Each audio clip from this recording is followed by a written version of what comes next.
Arisu was a lonely gooner who grows a crush on a radio host but doesn't know who she is. However, everything changes when he joins the radio club to find her, but he meets 4 popular baddies and decides to crack them all instead. When Arisu was young, he used to stay up at night to listen to a live audio broadcast hosted by a girl who called herself Apollo. Most times, Arisu was her only viewer, and she would always say "I love you" when she was done with her broadcast. One time, Apollo revealed she was going to pursue a career in the broadcasting industry, so Arisu made a promise to help her achieve her goal no matter what. All of a sudden, Apollo stopped her broadcast, and since Arisu hadn't seen her before, he only knew her voice and also that she would be attending an all-girls school. A few years pass, and Arisu pinpoints the location of Apollo's broadcast and uses it to transfer into an all-girls school in that area that just went co-ed, with the hopes of finding her. On his first day, he introduces himself as a Nepo baby and begs all the girls to tell him that they love him, planning to compare their voices to Apollo's. However, this only makes everyone in the class think he's a freak. After a class, a girl attracted to his wealth walks up to him to apply to become his girlfriend. But after listening to her voice, Arisu turns her down because she sounds nothing like Apollo. On the way to the restroom, a strange chick named Rika suddenly whispers, "I love you," in his ear, which shocks him. He asks what her deal is, but she just reminds him to hurry to the restroom before the break ends. Later at lunch, he starts to think of how Rika's voice sounds very similar to Apollo's and decides he needs to hear it again just to confirm. Just then, he hears Rika's voice again coming from the school's broadcast room and dashes there, convinced that it's Apollo's voice. Getting there, he is surprised to see 4 chicks staring at him, and they cuss at him for interrupting their broadcast. While listening to their voices, he realizes he is in a bit of a pickle because they all sound like Apollo. He then learns that all 4 girls have entertainment ambitions just like Apollo, and tries to ask if any of them is Apollo, but they deny knowing what he's talking about. Convinced they're capping, Arisu offers to join their club so he'll uncover Apollo's identity while promising to provide funding to run the club. Rika agrees to his request because she feels it's nice to have some manpower around, but the girls then wonder what they can do to repay Arisu for his kindness. All of a sudden, they all turn to Arisu and whisper "I love you" in his ear, which startles and has him dashing out of the room, because the whispers felt like listening to 4 Apollos at once. At a staircase, he remembers the time he told Apollo he loved her after she finished a broadcast, and he cringes at having confessed to a chick he had never met. After school, the girls from the broadcast room throw him a welcome party where they dress him up like a low-budget angel from Temu. He then learns that he will serve as the group's errand guy because the club advisor opposed letting a guy join the girls, but he accepts the role since finding Apollo matters most to him. The next day, he begins his investigation by going to the broadcast room, only to find Iuzuki there about to do the after-school broadcast. While at it, he realizes that she messes up too many words, including the ones she has written out, so he cusses at her for it. As he walks through the hallway later on, he runs into Nene, who is voice acting a manga to her fans. He then remembers how Apollo used to love that manga, which makes him wonder if Nene is Apollo, but hearing how she keeps messing up the storyline, he decides against it. Soon after, he goes to sit on the staircase and begins to think of how he will figure Apollo out, only for Iko to suddenly surprise him and tell him she is there for a VTube stream. As he listens to her stream, he realizes that all she does is say hello and end the stream shortly after, which leaves him disappointed. He then turns to return to class, but on the way, he cannot help but think about how unserious they all are with achieving their dreams. Later that evening, he barges into the broadcasting room during Rika's stream and promises to ensure they all become professionals in the voice entertainment industry, which is the same promise he made to Apollo. Unfortunately, he gets kicked out like trash after his outburst. While feeling disappointed, he suddenly receives a voice message from Apollo herself, expressing shock that he found her and apologizing for not being able to reveal her identity yet. After receiving the message, Arisu becomes convinced Apollo is hiding within the broadcasting club. He then proceeds to leave, promising to find her no matter how hard she tries to hide. The next morning, Arisu takes the chicks out for morning jogging on the field because he is still determined to turn them into professionals despite being kicked out the day before. After they are done with the jogging, Nene angrily lashes out at him for acting as their coach and wonders if he is truly serious about making them pros. Arisu replies that he is a man of his word, but she is still not convinced. Reka is more interested in why Arisu is so hell-bent on making them pros and asks if they can trust him. Arisu assures them that they can, but first, he tells them to accompany him to a restaurant for breakfast. At the restaurant, he gives each of them a book outlining their weaknesses and training plans. As they check it out, Rika is unhappy that her task is to sell 50 copies of her own disc at a street performance, so she asks if he has ever played an instrument to start with. The dumb guy replies that the closest he has gotten to using an instrument is when he whistles after taking a bath. She then asks other questions to prove if he is worthy enough to boss her around, but she is unconvinced by his replies. So she calls him a liar who is all talk and no action and walks off. As she walks off, he wonders what got her so worked up, and Nene basically lets him know that she has every right to because a jerk who can't even read music sheets can't just order her around. Annoyed by this, he decides to hear her sing to confirm if she is truly that good. 3 days later, he finds out that Rika does mini concerts every once in a while, so he goes to the school courtyard to hear a performance himself. Getting there, he is surprised to see a large audience consisting of only girls waiting for her to perform. The chicks also do not like that he is there to watch their star perform, so he quickly clarifies that he is a member of the broadcasting club. Soon after, Rika breaks the tension by playing her guitar and admitting how nervous she feels about performing. Hearing this makes him remember the time Apollo used to talk about feeling nervous whenever she goes live, and he begins to wonder if Rika is Apollo. Rika starts playing soon after, and he realizes that she is indeed very good at singing, and he keeps seeing a glimpse of Apollo. After her performance, she sees Arisu and playfully asks if she blew his mind away with her song. Arisu, in all seriousness, replies that she was incredible and then apologizes for his insensitivity, claiming that he has no doubt now that her street performance is going to be a hit. Even though she is touched by his words, she refuses to change her mind and claims that she's not going to do as he says. A few weeks later, Reka walks to the school courtyard for her weekly performance and begins to think of how Arisu has stopped coming to watch her perform. Worried, she wonders if she went too far and vows to apologize to him when she sees him next. Getting there, she is surprised to see him taking her spot and trying to perform for her now angry fans. He continues to try to pacify the angry fans who want him to get off stage and go sell his guitar on eBay because he sucks, only for him to notice Rika and call on her. Rika then asks what he is up to, and he replies that he is trying to put on a show. Apparently, he has been secretly training to sing and play the guitar for weeks because he wants to prove that he is not all talk. Rika concludes he is crazy for doing all that, but plays along and decides to perform alongside him. The following week at school, Nene suddenly excuses herself, claiming she has plans. Her friends begin to worry because she has been sneaking off lately. Arisu also reminds her that she still needs to pass her aptitude test for her voice acting dream, but she ignores them. Soon after, Arisu decides to tail her to where she is always going, only to realize that she has been practicing voice acting in secret. As he listens to her practice, he suddenly blurts out that her acting sucks. This immediately startles her, and she throws the manga she is using to practice at him. He then finds out that the manga is about a forbidden love between a princess and a soldier, and she is planning to audition for the role of the princess because the manga is about to be adapted into an anime. He decides to help her practice by acting as a soldier in the novel. She refuses at first, but after he mocks her for not being zealous about her dream enough to fake a relationship, she agrees. They then begin to act as lovers in school till the day of the auditions, with him taking the role a little too seriously. Unfortunately, when the day of the audition arrives, she informs him that she did not make it, and he does not take the news well. She lets him know that rumors are circulating online about how the author handpicked his favorite, but he still feels it is unfair. He then covers his face with the novel, reminding her of the scene where the princess kissed the soldier's helmet, so she leans forward and kisses the book. As she stands to leave, he suddenly grabs her to ask if she kissed him, but she refuses to reply. He then asks if she has feelings for him, but she just grabs his collar in response and knocks him down, claiming she was just trying to make him feel better, after which she storms off. The following morning, Arisu walks into the broadcasting room only to find the chicks scantily dressed, which causes him to immediately lash out at them. He then forces them to listen to his lecture about being careless enough to change clothes without locking the door. As he continues his lecture, Nene tries to flip the script by telling him to apologize for walking in on them. Arisu quickly replies that they are the cultured ones who are changing like they are backstage of a strip show. Later in the evening, after they are done with the after-school broadcast, the chicks decide to go out to eat something sweet, but Arisu declines, claiming he already has plans. After taking his leave, Nene suddenly suggests they tail him as payback so they can catch him in an embarrassing situation, too. They all agree, and they begin to tail him like spies. First, they stalk him inside the train, and Nene tries to see if the novel he is reading is cultured, only to realize that the dude is just reading a guide on teaching Japanese to youngsters. They then continue tailing him until he arrives at a building, and Nene hopes he is there to watch cultured videos at the cafe inside. Inside the cafe, they begin to look for Arisu, only to realize that he is the barista. They quickly duck their heads to avoid being seen by him and start to wonder why he is working at a cafe when he claims he is a Nepo baby. Just then, Arisu's conversation with his boss interrupts their debrief, and they learn that he is working because it is his father who is rich and not himself. They also find out that he is working multiple shifts to save up and get their club new audio equipment because he believes in their potential and would love to invest in them.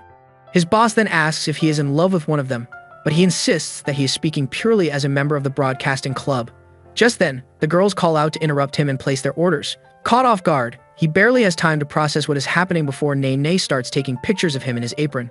In school the next day, he sits down alone in the broadcasting room to soliloquize on how they found out about his job, which is bad for him because his school does not allow part-time jobs. His moment is soon interrupted by Iko, who walks in on him, and he immediately thinks she is there to blackmail him. Iko then lets him know that since she saw his embarrassing side, it is only fair for her to show hers too. She shows him the avatar for her VTube and asks if there is any advice he can give her about it, so they settle down, and he goes through her VTube account, only to see comments that people are beginning to get tired of her content. He points out that people are bound to get tired when all she does is hello and goodbye, but she quickly counters it and claims she only does that during break times. She then lists out other content she does, such as karaoke, gaming, chatting, and cooking streams. Arisu explains that even though she makes different types of content, her VTube avatar always looks like it is going through a depressing phase. He then advises her to improve her avatar to make it look more expressive, but she complains that she sucks at computer stuff and hiring someone to do it is too expensive for her. Hearing this, he volunteers to help her out, claiming to be an expert with most computer software. He also quickly lets her know, before she thinks it is going to be easy work, that she will have to separate her avatar into layers and redraw it. They then get to work, and when he is finally done, he shows her an improved version of her avatar. Unimpressed, she points out that her avatar still has the same look, and he explains that even though it is true, the improved version can track facial expressions and display a variety of emotions. To prove his point, he tells her to laugh, only to find out that she sucks at laughing. Sensing that it's going to be harder than he thought, he advises her on how important expressions are for a VTuber since they help viewers connect emotionally with the content. He then encourages her to be more expressive, but she refuses, claiming that she is not good at expressing herself. He takes matters into his hands by locking the door and tickling her, as if his life depended on it to get an expression out of her. She then angrily lashes out at him when she has had enough of his shenanigans, which surprises him but makes his job a little bit easier. He insists he heard her laugh and keeps teasing her about it until he accidentally falls on top of her, finally seeing the cute smile he wanted her viewers to see. When the time for her next stream arrives, she still acts with the same facial expression, leaving Arisu in disbelief. As she continues to stream and asks if the viewers love her new avatar, her viewers don't get it because she still looks the same to them. With her viewer count dropping like flies, he decides to step in to help her out. First, he pauses her live stream, which makes her extremely pissed that she asks why he did that because people were clearly watching. Unknown to her, he only paused the camera and not the audio, so the people could still hear her. As she continues ranting, he asks what she actually loves about streaming, causing her to accidentally pour her heart out live. While at it, Yuzuki and Nene suddenly barge in to tell her that her audio is still on. Upon realization, she panics that she is about to get cancelled, but they show her that her viewers have increased. They then encourage her to address them, but she suddenly becomes shy. Arisu steps in to encourage her that VTubers gain popularity when they accidentally reveal their true selves and tells her to end her stream on a good note. She nods in response, sighs deeply, and ends the live stream by acting cute, which makes the viewers immediately go crazy. After the stream, Iko thanks Arisu for helping her out and promises to try to be more of herself from now on. The following week, Yuzuki holds a meeting with the Student Council Committee as the Vice Student Council President on the preparations put in place for their upcoming sports day. After the meeting, the members begin to disturb her with their personal complaints, and as usual, she tells them all to leave the problem to her, promising to solve it. So after classes that day, she heads to the broadcasting room to meet up with her friends, wondering why she always acts like she can do it all. Getting there, she outlines preparations for sports day and keeps volunteering to take on major tasks, including contacting other clubs and handling scripts and schedules due to her student council role and past issues with last year's work. As she takes on even more responsibilities, her friends grow concerned, but she reassures them not to worry about her. Arisu then suggests they tweak the event a little by adding something broadcasting-like. Hearing this, the others start to pitch ideas on what to do, but they are either generic or painfully boring. So as usual, they turn to Yuzuki for advice, and she promises to get back to them after putting her ideas together. After the meeting, Nana suggests they go to the karaoke, but Uzuki declines because she still has work to do. Rika then asks if she needs help, and she declines, saying she will be fine, but Arisu can tell she is pushing herself too hard. When the other chicks bid her farewell and take their leave, he stays behind. Soon after, he corners her by the staircase and gives her a cough drop because he noticed her voice sounds off. Surprised, she accepts it, but he sternly warns her not to tell anyone, since bringing snacks to school is against the rules. She then expresses her surprise at the fact that she noticed her voice sounds different, and he declares that he has been watching her. His comment immediately leaves her flushed, so she concludes that she must take better care of her appearance. He quickly tells her to take a chill pill, and she lets him know that she is always like that. Since she is the student union vice president, she always loves playing the model student because she wants people to talk about how cool and amazing she is. Hearing this, he realizes she genuinely enjoys being in the spotlight despite the pressure that comes with it, making him want to support her even more. He also advises her to try not to live up to everyone's hope and learn to rely on others, especially him, because he believes nobody is as capable as him. He then proceeds to take his leave, advising her to also try to unwind now and then, but she stops him midway and requests they do the unwinding together. Later on in the library, she shows him that she unwinds by snacking in secret while doing student council work. He worries that not only are her snacks enough to start a convenience store, but she is also going to be in big trouble if anybody finds out. She understands that it is risky, and she tries to force him to snack with her so that they can be partners in crime. He clenches his teeth like a dog that hates getting his teeth brushed in response and assures her that her secret is safe with him. He then asks why she brought him to the library, only to learn she needs help with the copy machine, so he asks her to give him 2/3 of it to make the workload easier for her. She thanks him for being dependable, and he advises her to speak her mind more often in the broadcasting club, but she claims she is fine with the supporting role. She then admits that she plans to support the club however she can before eventually leaving in the fall, leaving him stunned. She continues by explaining how she just wants to focus on her studies to get into a new college because anchors from top-tier stations all graduated from prestigious colleges. Even at that, he criticizes her for hiding in a supporting role instead of making better memories with the club. He then reassures her that she is not alone, encourages her to rely on him whenever she needs help, and reminds her of his promise to help all of them become professionals. The next morning, she presents her idea on how she wants them to run a proxy confession service on Sports Day to the others, and they all love and accept the idea. Sports Day finally arrives, and the members of the broadcasting club begin to work from running commentaries to participating in competitions themselves. During the scavenger hunt, Arisu decides to MC the event with an awkward approach, and Rika and Iko, who are participating in the event, get secondhand embarrassment on his behalf. When they open their papers, they are asked who they rely on the most and whose voice they like best, and they both drag Arisu with them on the hunt. As they begin to run with him, he realizes that the chicks dragging him will only make them come last, so he carries both of them to the finish line, only to finish second. Immediately, he crashes out because he hates losing, while the other students wonder why he is getting so worked up about finishing in second place. Afterwards, he rushes to the next competition, which happens to be a cavalry battle, and upon realizing that members of Yuzuki's team are injured, he decides to help her. However, when the game starts, he goes head-to-head with Nene's team. Nene tells him to butt off because their closeness is bringing back memories, but he has no idea that she was referring to their little kiss incident. While trying to understand where she is coming from, the rest of Nene's team gets Uzuki, and he crashes out for the second time that day. Nene moves on to the next team but cannot stop thinking about how close Uzuki and Arisu seem to be. After the event, they all meet in the broadcasting room to discuss the details of their proxy confession service. Apparently, they plan to set up a string phone where students can anonymously confess to their crushes, and the broadcasting club will relay those confessions to the whole school. Uzuki then shows them flyers she already made for the event, but they worry it may tip off the teachers because their school frowns on relationships. Uzuki assures them her student council position will protect them. Arisu then suggests they distribute the flyers without their teachers finding out, only for Lemon, their club advisor, to walk in on them and ask what they are trying to hide from the teachers. The chicks discuss the details of their proxy confession service to Lemon and ask if they can go ahead with it, but Lemon shuts it down immediately because she does not want them to get into trouble. Uzuki then steps forward to plead with her, but she declines still. Uzuki decides to try another method by cajoling her into supporting them as their club advisor because her stock as a teacher will go up if the event becomes successful. Hearing this, she gives them the go-ahead and asks what is first on the list. Uzuki replies that they want to hand out flyers, but she lets them know it will be impossible because Samejima, the physical education teacher, is always watching students with his eagle eyes to prevent chicks and guys from interacting with one another. So if he finds them handing out the flyers, it's going to turn into a scandal before they know it. They then begin to rub minds on what to do next, and Lemon offers to distract Samejima for 10 minutes at most to give them time to share the flyers. Shortly after, Lemon approaches Samejima, where he is trying to stop the chicks and guys from interacting, like he actually gets paid for it. She then cutely suggests that they go for a quick break, and he immediately falls for her charm. The others quickly take the cue to address their fellow students about the event, but a guy screams in happiness because he cannot believe he is getting a flyer from them. To prevent further outbursts like his and still be able to grab students' attention for the event, the chicks decide to come together to think of something to do while telling Arisu to excuse them. Soon after, they promote their event in Nene's weird costume.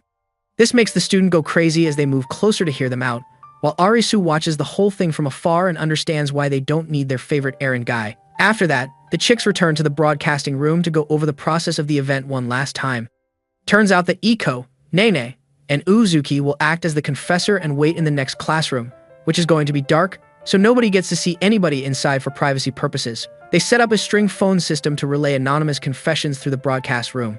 Later in the afternoon, the broadcast club announces to the students through the public address system that it's time for the proxy confessions. Majima overhears this and wonders what confession they are talking about, but Lemon quickly distracts him before he carries out an investigation that will sabotage the event. A few minutes later, Rika announces the first confession to the school. The students then learn that a chick has a crush on one of the guys, and everyone goes crazy at the confession. The students also start to contemplate giving the event a shot, while the chicks in the dark room become excited by the outcome. While at it, Iiko suddenly asks if Yuzuki and Nene have anyone they want to confess their feelings for, and they all agree. Nene admits she pushed away someone who helped her out of embarrassment and wants to apologize, while Yuzuki confesses she unfairly blames someone she had been cold to. Iko also reflects on her experiences with someone. Though they do not reveal it to each other, they are all talking about Arisu. A student soon interrupts their conversation for her own confession, and they all get to work.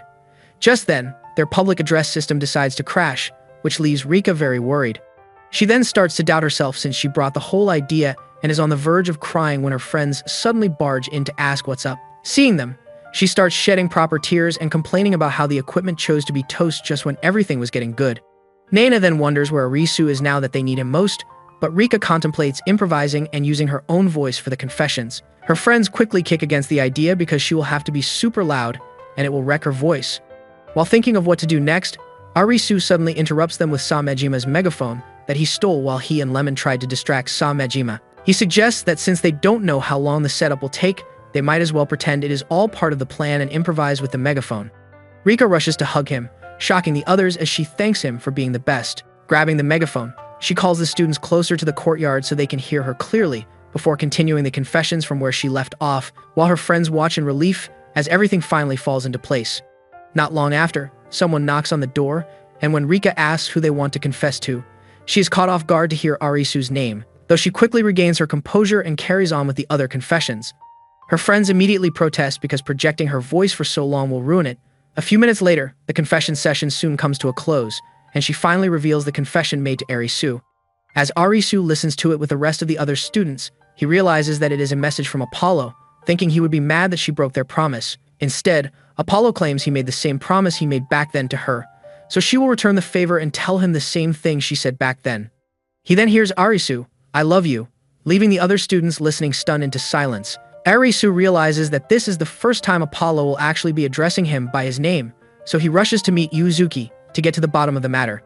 Rage-itching her, he immediately demands who confessed, only to find out that she has no idea of who it was. Seeing her nervous, he realizes that trying to get her to confess will be against the intent of their proxy service. So he apologizes for losing his cool, tells her he does not care about who confessed, and praises her for doing a good job with the proxy confession. She then cries in relief because she thought she would fail and hugs him without caring that Samejima may catch them together and turn them into scapegoats. After the success of the sports day, Lemon throws a celebration party for the members of the broadcasting club at her house because she believes it is cheaper to drink at home. During the course of the party, Lemon teases the chicks for not following the dress theme of wearing something comfy, but instead pulling up like they are going to a night party. She soon figures out that it must be for Arisu, and she informs him that he can produce an heir for his family. She then turns to the chicks to inform them that they must have panicked because someone made a proxy confession to Arisu. The chicks immediately deny her claims, except for Rika, who confesses that she picked out her outfit with the hope that Arisu gets to call her cute. Unfortunately, the Arisu in question has fallen asleep because of the stress he went through during the day, so Lemon suggests they throw a girls-only party, and the chicks all agree to go out to get something they would like to share for the party. Before they leave, they help Arisu to bed to make him comfortable, and they head out. A few minutes later, Iko returns, drops the cake she bought in the fridge, and walks towards Arisu to sleep beside him. As she stares at his sleeping position, she wonders why Uzuki suddenly hugged him during the event and asks if they are dating. Just then, Nene suddenly opens the door and sees Iko's shoes at the entrance, which makes her realize that she must have arrived. She drops off the cake she got on the kitchen counter and moves closer to the living room, only to see Iko in a compromising position with a sleeping Arisu. Unknown to Nene, Iko was just asking him if he had gotten cultured with Uzuki, but Nene suddenly interrupts her by pretending to look for her wallet. Iko then welcomes her and puts on an award-winning performance by acting like she has just seen her. She then moves closer to ask Iko what she got, but Iko claims that it is a secret. Hearing this makes her begin to wonder if she had just interrupted Iko, trying to get spicy with Arisu. Iko then asks her how long she has been watching her, and she quickly lies that she just got back, claiming she did not see or hear anything. Iko, however, is unbothered by her response and asks if she has kissed someone before, which catches her completely off guard. She then learns that Iko just wants to know, so she admits that she had kissed someone before. Hearing this makes Iko even more curious, causing her to bombard her with questions like a news correspondent covering breaking news. Nene then recalls the time she kissed the manga on Arisu's face, and since Iko does not know it was not even an actual kiss, she becomes impressed by her growth. Nene suddenly asks Iko if she likes Arisu, which leaves Iko flushed, and upon realizing that Nene saw her position with Arisu earlier, she completely loses it. After calming down a bit, she opens up to Nene about how she is unsure since this is the first time she will be feeling this way. She then returns the question to Nene, who just replies that he is better than the other guys she knows. Just then, they hear Uzuki's voice announcing her arrival, and they completely lose it. Soon after, Uzuki walks into the living room only to see Arisu sleeping, and she wonders where Iko and Nene are because she definitely saw their shoes at the entrance. She then concludes that they must have gone out in slippers and goes to the bed Arisu is sleeping on, thinking she is the only one around. Unknown to her, Iko and Nene are currently hiding under the bed, while she just sits on top of the bed, disappointed that Arisu is still asleep. She then uses the chance to apologize for hugging him, blaming it on her sudden excitement because she thought they were cooked. She also tries to confess to something that happened during the confession event, but before she gets to it, Rika suddenly announces her arrival. Immediately, she proceeds to hide under the bed, only to find Iko and Nene already hiding there. When Rika finally gets to the living room, she also thinks she is the first to arrive, only to be disappointed that Arisu is still fast asleep. She then proceeds to undress herself, which catches the others hiding under the bed, now watching her by surprise. Hearing this, she quickly turns to see what's up but sees Arisu still sleeping. So she goes to sit beside him and complain about how disappointed she is that he did not compliment her on her dress. Since she obviously knows he cannot hear her, she touches his fingers, and she is shocked to see that he still plays the guitar. Iko's sneezing suddenly interrupts her bonding session with Arisu, which eventually leads to her finding them under the bed. Soon after, Arisu finally wakes up from his long nap and immediately senses the strange atmosphere in the room with the chicks staring at him weirdly. To make matters worse, the chicks all return with cakes because they wanted to appreciate him for his effort during the event. To act fair, he begins to eat the 4 cakes even though it's eating him inside. While at it, Lemon finally returns home only to show that she also got cake.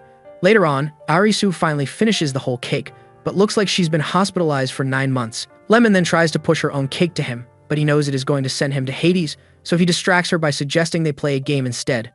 However, when they finally decide on a game, Lemon suggests that the loser will eat her cake.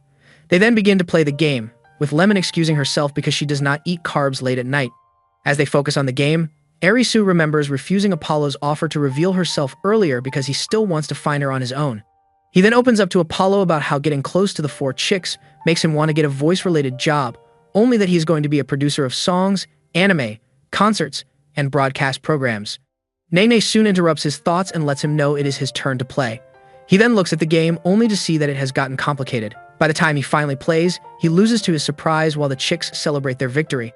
The following week, Rika performs for her usual fans at the school courtyard, and Arisu, who is in the crowd, cannot help but wonder if she is soon going to beat him in the popularity contest now that her fanbase has grown even more since the sports day event.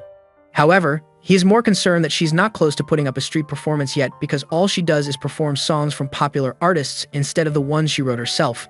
He then notices a hot chick named Aiko staring angrily at Rika from afar.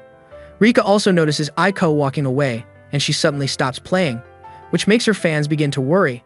Sensing their worries, she quickly closes the show by stating that she will see them next time, but this only makes her fans sadder. Soon after, Arisu stops Aiko during her walk for a quick conversation, but she ignores him faster than the friend request you sent to your crush. Refusing to relent, he continues to try to get her attention until she eventually gets irritated and asks what his deal is. Instead of going straight to the point, he asks why she kept ignoring him, and she replies that it's because he seemed annoying. He quickly goes straight to the point in order not to piss her off any further, and asks why she seemed put off during Rika's performance. Aiko then flips the question and asks him instead, and he talks about how he thinks she is doing pretty well, especially with how good she is at covering original songs. Aiko, however, does not share his sentiments because she believes that the songs she performs are popular, so anybody can cover them. She then silently mutters that she was not like that before, which makes him figure out that she must be close to Rika. He then proceeds to ask her more questions, but she leaves him hanging because she's done wasting her precious time with him. Meanwhile, Rika visits the karaoke to work on writing her original songs, but after thinking for hours and writing nothing, she wonders if she should open up to Arisu about it. Just then, Arisu walks in with refreshments, which pleasantly surprises her, and she asks how he knows she is going to be there. He then explains how Aiko told him, which catches her completely off guard. He also lets Rika know that he followed Aiko to have a chat with her because of her countenance during Rika's performance, and sensing from Rika's reaction, he figures that she must already know how the conversation went. Rika then opens up about how Aiko dislikes the fact that she only sings covers of popular songs because Aiko loves the songs she writes. Arisu suggests that she sing the songs she writes, for everyone to be happy, but she refuses and lets him know she's not telling him the reason because it is something embarrassing for her. Since Arisu really wants to turn her into a pro, he asks if there is anything he can do to get her to spill the tea. Rika then challenges him to a karaoke battle where she promises to tell him if he sings better than her. Even though Arisu knows he is fighting a losing battle with Rika being an aspiring singer, he accepts the challenge. Rika then decides to go first, but Arisu stops her to give her a song she must sing and also insists that she must dance to it. When the song starts playing, she stands up and begins to sing along, but Arisu suddenly interrupts her to point out that she acts too self-conscious. In response, she angrily channels her inner Beyoncé to prove him wrong, and seeing this new version of her impresses him much more than he thinks. When she is done, she gets an almost perfect score, which makes him panic a bit, but when he picks a song, he tells her to get her medicine ready because he is about to intoxicate her with his beautiful voice. His song soon starts to play, and she is surprised by his song choice because it brings back memories for her. After he is done singing and his score is displayed, she beats him by 20 points, but he claims that the machine must be faulty. He then tries to defend himself, but she is more focused on the reason behind his choosing his song. Turns out that he found out from Aiko that she loves the band that sang the song, and since he also loves the band because Apollo recommended it to him back then, he decided to sing it. Rika then opens up about why she does not sing her original songs. She reveals that she feels insecure about how people might judge them, so she finds it easier to sing covers because she can hide behind other people's music. She then tells him about her struggle to write new songs because she keeps remembering people's judgmental stares whenever she tries. Hearing this leaves him so worried that he begins thinking of a way to help her. And so he opens up to her about how he used to have stage fright when growing up and asks if she still has some of her old songs. Realizing that she does, he suddenly announces that they will hold a school concert where she will get to sing all her original songs to get over her fear. She immediately argues that he does not want her to decide for him, but he continues to talk about how she can only perform her own songs. Seeing that he is hellbent on organizing, she sighs in defeat and accepts his offer. A week after the conversation, Rika walks up to the rooftop for her supposed concert in fear. As she summons the courage to open the door and tell Arisu she can't perform, she is surprised to see that her friends are the only spectators. Arisu then walks out of his hiding place to inform her that it would be inconsiderate of him to throw her to the wolves on her first attempt. Soon after, she gets set for her performance while Arisu worries if she will be able to pull it off. Her friends start to cheer her up, which makes her very glad, and she begins to perform for them. As she continues to perform, Arisu feels that her songs can truly touch people's hearts, even if Nene's crying may have been a bit over the top. Though he still has no idea why she hides her talent, he is glad she has taken a step forward thanks to her friends. The following week at school, Arisu walks into the broadcasting room in high spirits to greet the chicks, and they all happily respond to him, apart from Nene, who is sulking in a corner. Arisu notices this and clears his throat to announce his arrival again, but Nene ignores him still. He gets the memo and turns to the others to prepare for the morning broadcast. While at it, Nene suddenly hits his head with a doll and accuses him of not asking what's bugging her. He then apologizes and asks what's up, but Nene refuses to tell him what's going on, which leaves him confused. She then storms out of the room angrily, which makes him ask her friends what her deal is. Yuzuki lets him know that she joined the theater club the previous week as a temporary helper, but she does not think it has been going well.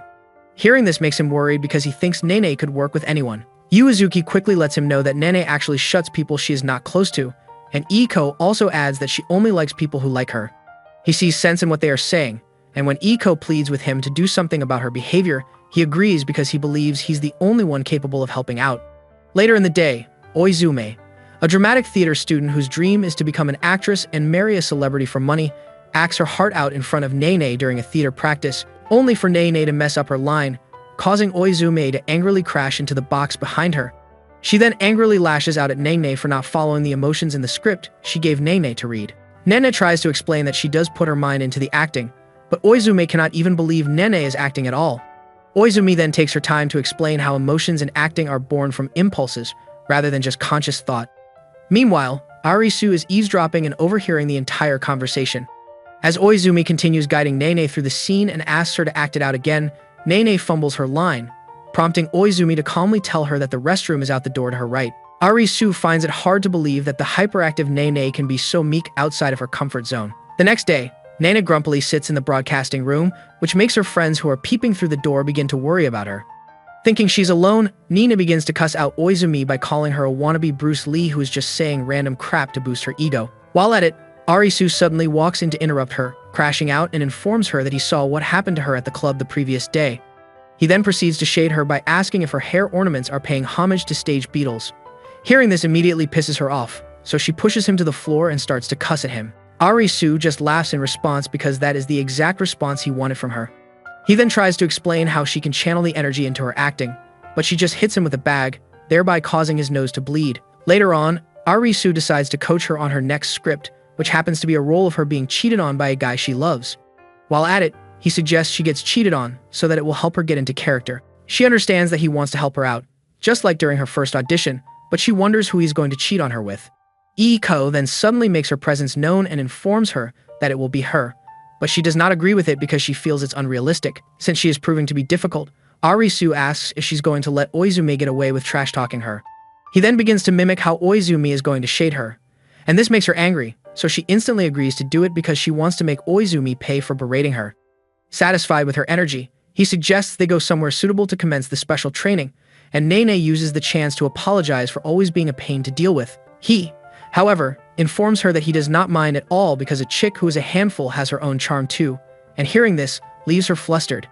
They then head out to the school premises to practice, but Nene fails miserably, and Arisu points out the direction of the restroom to her. In her defense, she claims that she cannot get into character because she cannot believe he is going out with Iko.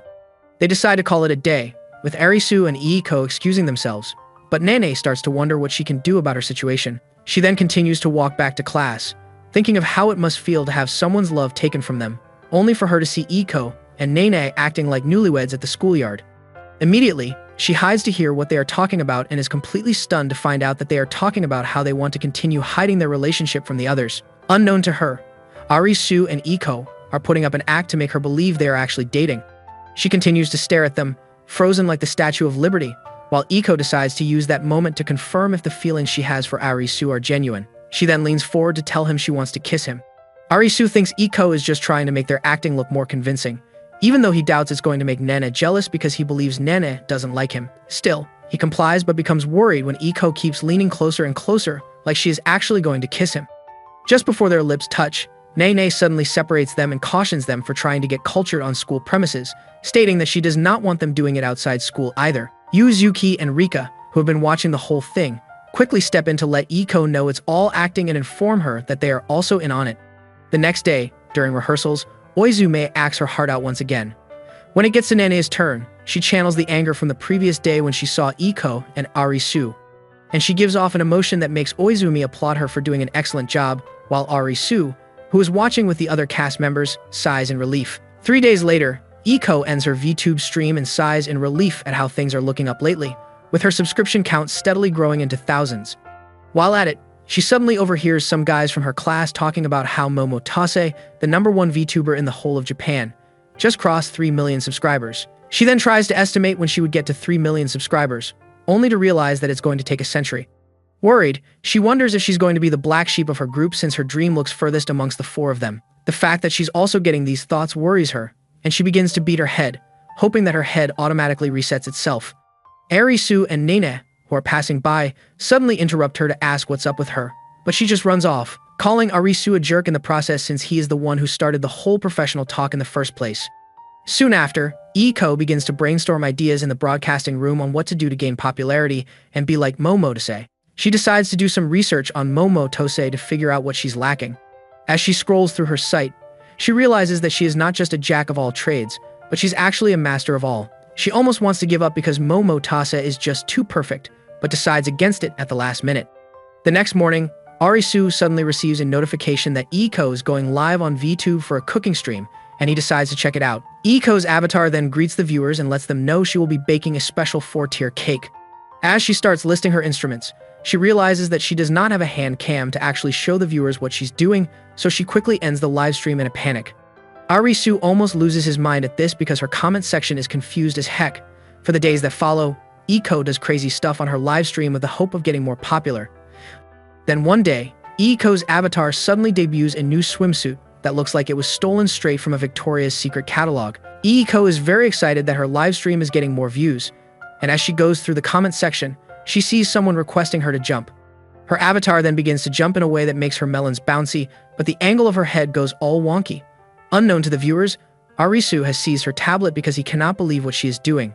Iiko keeps begging for her tablet because she has a goal to reach, but Arisu disapproves like a strict father who caught his youngster watching a cultured video. Arisu then advises her that there is no need to play catch-up since she already has what it takes to be a successful VTuber. Even though she thinks she is lying at first, she asks for his help after realizing that he knows what he is doing. Later on, the two sit in a class to plan what to do, and he first compliments her voice, which leaves her flushed. He then continues to talk about how visuals, voice, and creativity are all important for a successful VTuber, but believes voice matters most since viewers often multitask during streams. He also talks about how her voice fits into that category, and it immediately sends her to Cloud 9. As they continue to converse, he suggests that she start collaborating with bigger streamers because a great voice without reach means nothing. She then wonders if anyone would collaborate with her, and he lets her know that he has already done research and a VTuber with over 150,000 subscribers is recruiting participants for a horror game speed running event on social media. She decides to give it a shot, and he points out that they will need time to practice before the game. A week later, Iiko starts streaming, and she tells her viewers about the horror game speed run she is hoping to get into while Arisu watches the whole thing from behind. She then starts the game and begins to do well until she sees zombies and completely loses it because she is scared of them. Arisu tries to calm her down, only to get hit in the face as a reward while she continues to scream about how she might probably wet herself. Later in the evening, Iiko continues to sulk from her previous embarrassment, but Arisu tries to cheer her up by saying that her outburst got her a bunch of comments and more subscribers. However, Iiko is down because she won't be getting the collaboration invite from the VTuber and feels sad that she failed Arisu. Arisu tells her it's not entirely her fault because he did not check beforehand that she was scared of zombies. He then advises her that some viewers may view her flaws as an asset and shows her a compilation of her stream that is currently trending online. Excited, she decides to check the video out, only to be disappointed to see the thumbnail describe that she wet herself, even though she did not. Soon after, she receives a collaboration invite from Momotose herself. She tries to chicken out, but Arisu stops her from sabotaging herself and encourages her to go for it since it will increase her chance of meeting Momotose. A few days later, she joins the event only to get grouped with jokers because of the rumor circulating about her wetting herself on livestream. Her group then starts to make fun of her, and Arisu does not like that she is being made a joke. After the event, Iiko gets the last position, and Arisu begins to beat himself for not foreseeing this kind of turnout before advising Iiko to go for it. He then proceeds to apologize to her, but Iiko is just glad that she got to be a part of the whole process, and she believes that together they can make more amazing things happen. Moments later, she receives a call from Momotose, who apologizes for how she was treated during the livestream because she thought her group would have been funny, only to see that they took it too far. She quickly tells her that she really does not mind and would love to collaborate with her in the future, and they end the call on a good note with Momotose telling her to bring her advisor, referring to Arisu, along with her the next time. After the call, Arisu is surprised that Momotose knows about him and wonders if she detected his involvement from the content of Iiko's videos. The following week, Yuzuki, Rika, and Nene gather together to watch a gaming tournament Iiko is contesting in. Even though she eventually loses, they talk about how getting an invite from the VTuber who invited her in the first place is good for her streaming image. The conversation soon shifts to how Arisu has been helping them one way or the other in achieving their dreams, which leaves Uzuki in deep thought. Later on, Uzuki heads to the broadcasting room, and students praise her along the way, especially since the broadcasting club is about to launch a new segment that everyone is sure will be a banger. Soon after, Nene, Rika, and Iiko also head to the broadcasting room to join in the broadcast. When the segment finally starts, an announcement is made through the public address system that they are now using brand new equipment, and on that note, they officially kick off the segment, which they title, 4 Friends Give Love Advice. The first message they address is from a chick who thinks her boyfriend is cheating on her, but she is too scared to confront him. So they all advise her to check his phone and, if she finds anything suspicious, she should dump him immediately. As the session continues, Arisu's friends ask why he is not joining the broadcast, but he lets them know that he lacks qualifications in the field of dating studies. He also feels that the chicks should do things on their own, so he does not have to play their designated guardian angel at all times. Soon after, the chicks receive a message from another anonymous stating that there is someone he is interested in, but whenever they make eye contact, she bashfully turns away, and he wants to know if he has a shot with her. The message makes Uzuki remember the time she made eye contact with Arisu during a class and how sad she felt when he turned away, so she tells the anonymous person that he has a shot to encourage him. The next day, during the segment, the same anonymous person gives them an update by stating that he already made dinner plans with her and would love it if they could suggest what he should get. The chicks are happy with the progress, and Nene turns to Iiko to ask what she can suggest for the date. Iiko then thinks of a meal she would love to share with Arisu if they ever go on a date and suggests it. Then, during their next segment, they receive an update from the same anonymous, stating that they have a perfect mood going on right now, but he needs ideas on how to make them official. Iiko immediately goes crazy thinking that they are probably smashing somewhere in school. To make the next move easy for him, Rika and Nana suggest hugging and kissing simultaneously. This then turns into a full-blown argument between the two that Iiko quickly tells Uzuki to turn off the microphone so the students won't hear their fight. Uzuki complies and tries to stop their argument by telling them it's not nice to give advice on stuff they have not experienced, but the two chicks counter the claim, which catches her and Iiko off guard. Uzuki immediately folds, and the two chicks continue their argument from where they stopped. Soon after, Arisu arrives at the broadcasting room, and Rika uses the chance to ask him what he prefers in kissing and hugging. However, Arisu is just there to inform them that the mic is still on, so the whole school has been hearing their arguments. Uzuki then apologizes for hitting the wrong switch, but the deed has been done already. Nene begins to feel bad that her reputation has tanked, only for Lemon to walk in to vent about her own problem. Apparently, Samejima has been making eye contact with her lately, and as she continues to tell her story, the chick figures out that the anonymous person they have been dealing with is actually Samejima, their physical education teacher. Lemon then moves on to tease Nene and Rika about being experienced, while Arisu begins to wonder if the chicks do really need his help more than he thinks. Later on, they get back on air to announce that all they've been saying is a work of fiction, so any resemblance to anybody is purely coincidental, and they get off the mic. Lemon then proceeds to leave and advises them to tone down their romance talk because, at the end of the day, they are still in a school environment. After Lemon leaves, Arisu calls on Iiko to let them go work on her next stream. As they leave, Nene comments on how Arisu has been calling Iiko her first name instead of her surname lately, and Rika agrees while Uzuki just stares at them. Nene moves closer to him to confront him on that, and he blames it on spending more time with Iiko that he has now forgotten his manners. Even though he apologizes to Iiko about it, Iiko claims that she does not mind, and he decides to stick to calling her Iiko then. Hearing this makes Nene jealous, and she insists that he call her by her first name too, and he agrees to call her Nene, which makes her start to blush. Rika then joins in the conversation and tells him to also call her by her name, and he agrees, even though he starts to wonder what is suddenly going on with him. To avoid annoying anyone, he asks Uzuki if she would also love to be addressed by her first name, but she declines the offer, claiming it would be too embarrassing for her. After classes that day, Arisu studies with Uzuki at their usual studying spot, and while at it, he offers her fries to eat. Embarrassed, she declines at first, but when she hears him talk about how Rika likes it, she quickly takes a bite. After the study session, they head home together in the rain, and Arisu uses the chance to praise her for her improved grades. As they continue to converse, she opens up to him that the reason why she does not want to be called by her first name is that she will feel guilty since her dreams are different from her friends. She finds out from Arisu that all her friends are making positive steps towards their dream, and she feels like she is lagging. She then asks him if, when she eventually makes a big step towards her dream, like her friends, he will call her by her first name then. With summer around the corner, the five of them buy a plant to place in their broadcasting room, and on their way back to school, Rika thinks about how she would love to pull off a street performance, but she is too scared to try. Unknown to her, Arisu is also wondering why she has not brought him a new song yet and starts thinking of ways he can help her, sensing that her trauma must be deeper than he thought. Just then, they all suddenly overhear something that sounds like a street performance, and Rika quickly runs in the direction of the sound, telling them to go on without her. Getting there, she confirms her suspicion by seeing that Aiko is the one performing. She then stays hidden to listen more because she has actually missed Aiko's voice. In the meantime, a bald dude suddenly approaches Aiko to shade her for playing when nobody is even listening to her song. Short-tempered as ever, Aiko calls him a moron and tells him to buzz off, stating she is only performing because she wants to. The bald dude, however, refuses to back down, and they continue to cuss at each other till he eventually leaves. After she is done, she talks about how the next song she will be performing was written with a friend of hers long ago. Rika knows the song she is referring to because they wrote it together. Aiko continues to talk about how they excitedly sent the song to a record label, thinking they'd made a masterpiece, but when they finally got feedback, the record label only asked for Rika to be on board. Aiko also opens up about how happy she was that Rika got chosen, only for Rika to get into the record label and run away after facing some setbacks. She then switches to cussing her out for sticking to doing song covers. After calming down a bit, she explains that she is going to keep playing the song because she still believes her talent is the real deal. Hearing this warms Rika's heart as she begins to listen to the old song she made with her former bestie.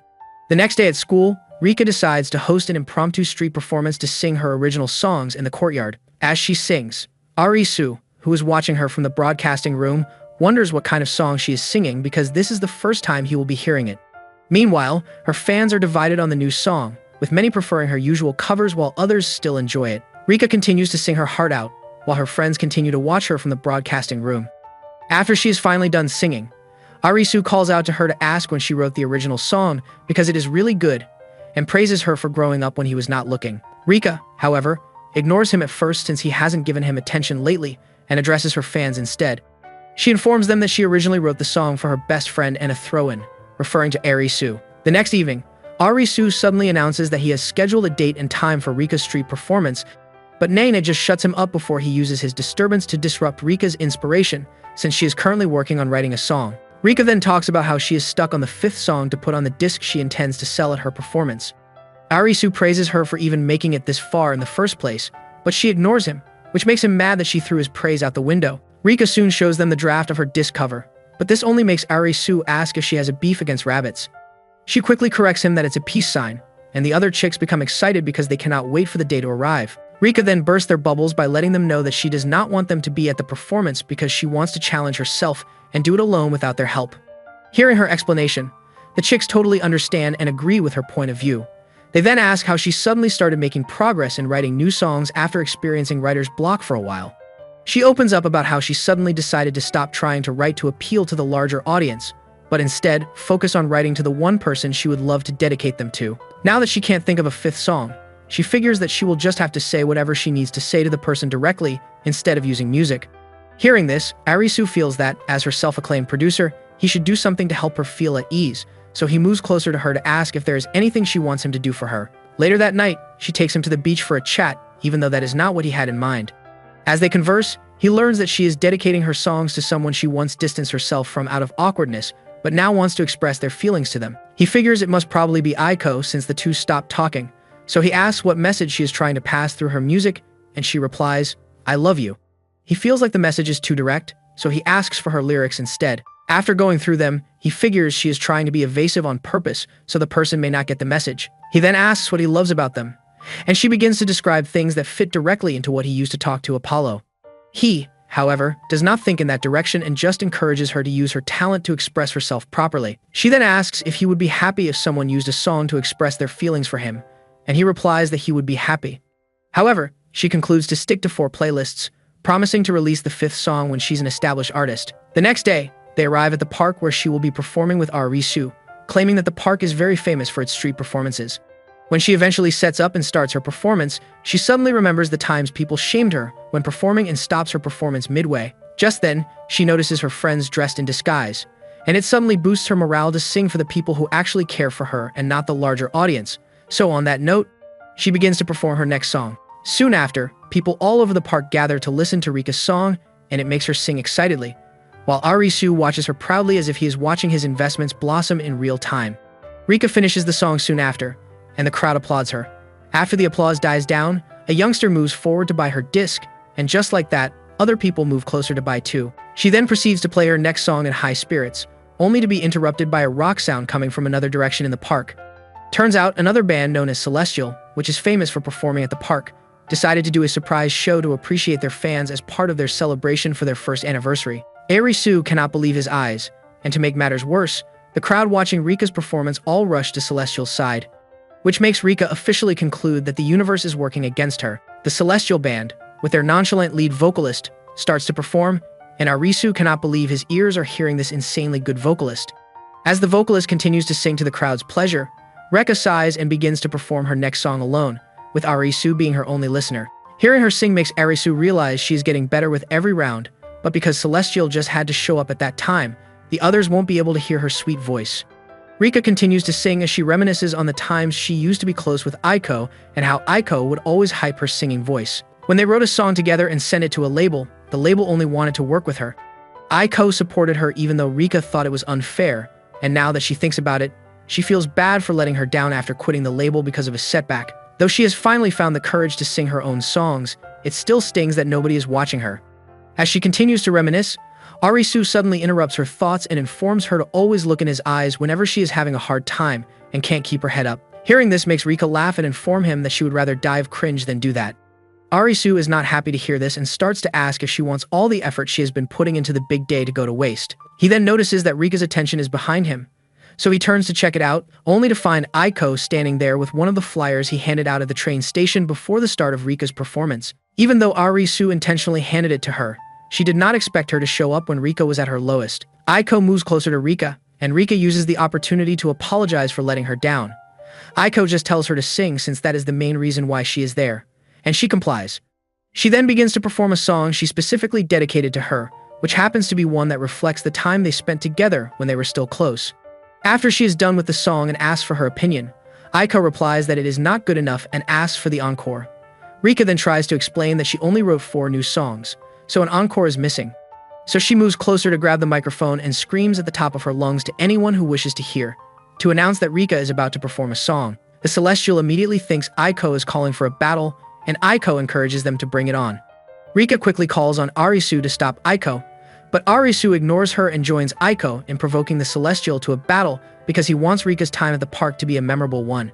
Soon after, Aiko and Rika decide to perform together after apologizing to each other once again, and they start to sing while Uzuki, Nene, and Iko continue to watch them from their hideout.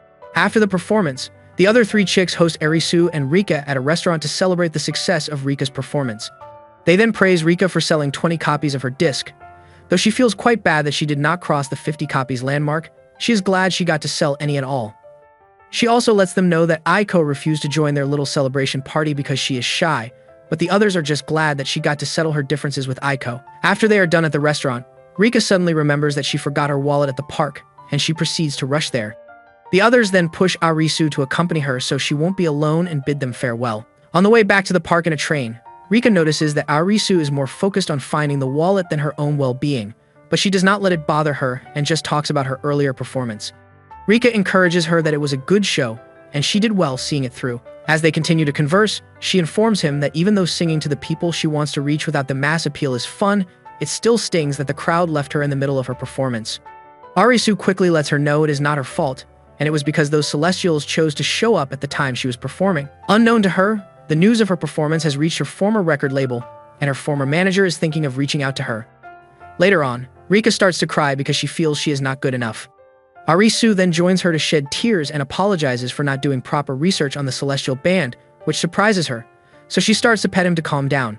Just then, he suddenly hears that the train is coming to a stop for more passengers, and he quickly wipes his tears because he does not want people to see a hard guy like him turn soft. Rika is amused by his delusional antics, but she stands to hug him still so that the passengers now walking into the train won't see his face.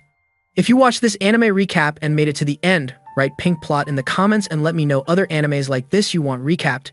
Don't forget to like and subscribe for more recaps like this.